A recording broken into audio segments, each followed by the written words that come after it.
when it was told David, he gathered all Israel together and passed over Jordan and came to Helam.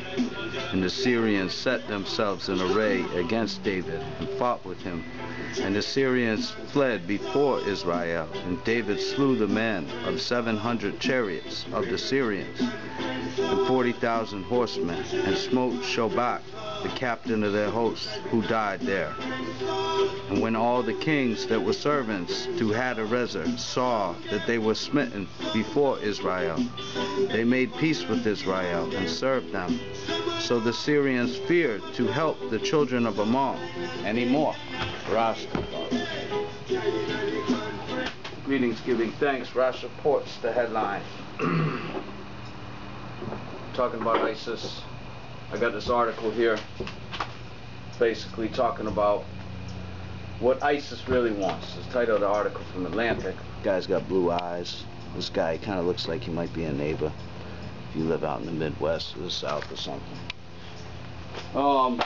You know, the picture of the fighters, they're all basically, the idea is these are your foreign jihadists that have been brought in here. They're just like you. They're going to end up like you. It's basically like this guy in the back, you know. He's going to be like the next jihadist.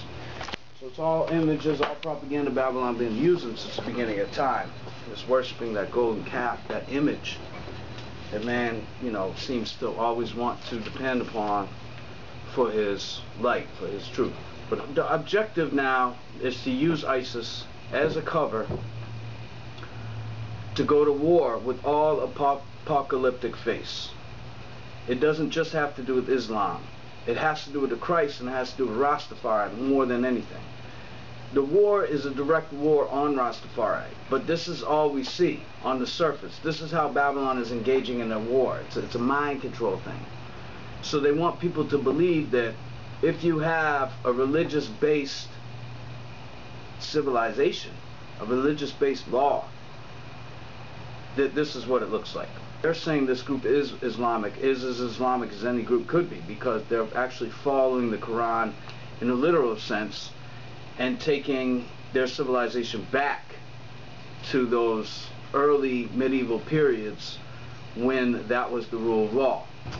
And statements that reflect confusion about the group and may have contributed to significant strategic errors. So they make excuses for him. They basically pinpoint his statements on the information he was getting from his team, some special operations commander for the United States and the Middle East, Michael Nagata. First of all, he's not running the government. Joe Biden is running the administration. This guy's goal is to soothe everybody, make them feel calm and feel like we're producing. We're getting somewhere. We're getting productive. Things are going to get better. You know that. The group seized Mosul, Iraq last June and already rules an area larger than the United Kingdom.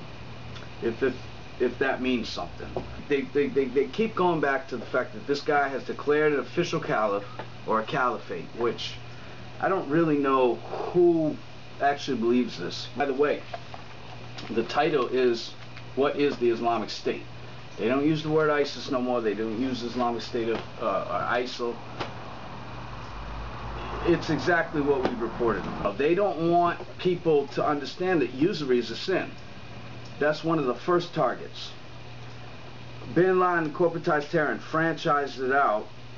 On Muhammad Atta's last full day of life, he shopped at Walmart and ate dinner at Pizza Hut. This person was not religious. He shopped at Walmart and ate Pizza Hut. He wasn't even anti-Western, whatever that means. He wasn't anti-corporate. He wasn't really anti-British colonization. Civilization to a 7th century legal environment, ultimately bringing about the apocalypse. So somehow the Islamic State, which they've got actual promoters.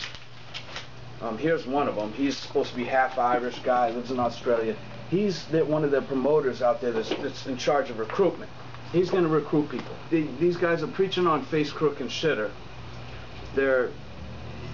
He says he hates seeing violence, but yet he's in charge of recruiting worldwide for this group, ISIS. And apparently he was caught en route in the Philippines, and he was going to Syria, but he was deported back to Australia. So you can listen to BBC and replace the word ISIS with Assad, and it will make total sense, because they want to rail that pipeline right through Syria so they can feed the European economy. got a faking snake out in London. He's pretending to be, you know, Islamic, whatever, you know, charging the caliphate. I mean, these guys got Rolexes. Like, this is the guy, I guess he was sipping a Red Bull. So, if you want to know about him, one of the guys, Abu Bara, B-A-R-A-A, has a YouTube channel, which apparently he discusses some of the religious ideology. Oh, the one thing they want to do right now is they really want to pull in Al-Qaeda loyalists into this group. So they're trying, they want a rift between the leader of Al-Qaeda, Zawahiri, and the Islamic State. And that's what they've been trying to do with this new caliphate, Big Baghdadi, is to create a rift to pull in those fighters from Al-Qaeda. Say, Al-Qaeda wasn't really doing enough, here's the real deal. And, you know, it gets pretty deep because, you know, the idea is that if you don't join the caliphate, then you actually haven't taken that second step. The first step is the faith, the second step is the caliphate, and then you get to go to the paradise. So they've developed this kind of Wahhabism that people actually take very seriously. The president's saying right here that we see faith being twisted and distorted, used as a wedge, or worse, sometimes as a weapon. Again, the international law, we already see states banning religious law because they want to make it seem like Sharia law is the only law. This is a false religion. That's just my personal opinion. I have nothing against anybody who wants to believe something in their heart. But yet, nevertheless, we had the original law, the Hebrew law. It was reintroduced and reinforced through the Christ, and the people denied the Christ.